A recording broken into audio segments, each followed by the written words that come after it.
குற்றத்தை பற்றி இப்போ பேசுவோமாங்கய்யா? நிச்சயமாங்க. எப்படி லஞ்சம் அரசியல்வாதத்திலிருந்து உருவாகுதோ அது மாதிரி குற்றம் காவல் நிலையத்திலிருந்து தான் உருவாக்கப்படுது அப்படின்ட்டு மக்களுக்கு இந்தியாவை பொறுத்த மட்டும் எல்லாருக்குமே தெரியும். இந்தியாவில் அதான் நடக்குதுன்றதும் உண்மைதான். அதனால காவல்துறையை பொறுத்த மட்டும் சிறப்பு அதிகாரத்தோட மனித உரிமை கமிஷனோட அதிகாரத்தின் வரம்புல கொண்டு வரணும். இல்லாட்டி தனியார்ட்ட ஒப்படைச்சு குற்றமில்லாத நிலைமைக்கு கொண்டு போகணும். இது போக மனித உரிமை அப்படின்ட்டு நம்ம பேசும்போது இந்தியா மனித உரிமை பற்றி எல்லா சரத்துக்கள்லையும் பொது மேடையில் ஐநா சபையில் நிச்சயமாக கையெழுத்து போடணும்.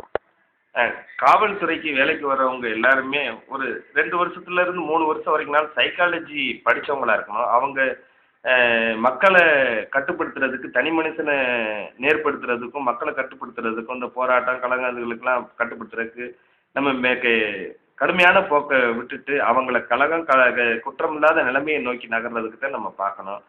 குற்றவாளிகளை நம்ம சைக்காலஜிஸ்ட்டு, சைக்காட்ரிஸ்ட்டு மற்ற நவீன கருவிகளை கொண்டு விசாரணை செய்யணும். அப்போ நடந்த குற்றங்களுக்கெல்லாம் நீதி? நிச்சயமாங்க. இன்னைக்கு நீதின்ட்டுன்னு பேசும்போது நீதிமன்றங்கள்னு ஒன்று இருக்கீங்க. நீதிமன்றங்களை பற்றி பார்த்தோம்னாக்கா இன்னைக்கு நமக்கு 10 லட்சம் பேருக்கு 100 நீதிபதிகள்னாலும் வேணுங்க. அப்படின்னாத்து நம்ம 10லேருந்து 20 ஆண்டுகளுக்குள்ளார இன்னைக்கு வச்சிருக்கிற வழக்குகள்லாம் முடிவு கொண்டு வர முடியும். எப்பயுமே பதிவு செய்யப்பட்ட வழக்குகள் எல்லாமே 1 வருடத்திற்குள்ளார தீர்ப்பு வழங்கணும்யா. நீதிமன்றங்களில் நீதிபதி மட்டும் இருக்கக்கூடாதுங்க, மக்கள் கலந்துக்கிறணும்.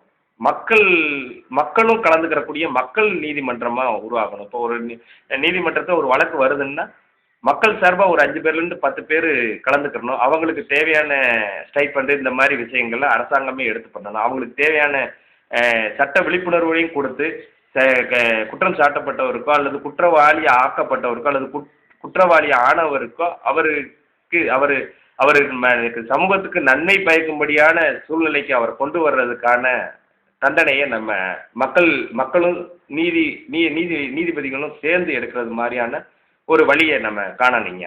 மக்கள் நீதிமன்றத்தை கண்டிப்பாக கொண்டு வரணுங்க.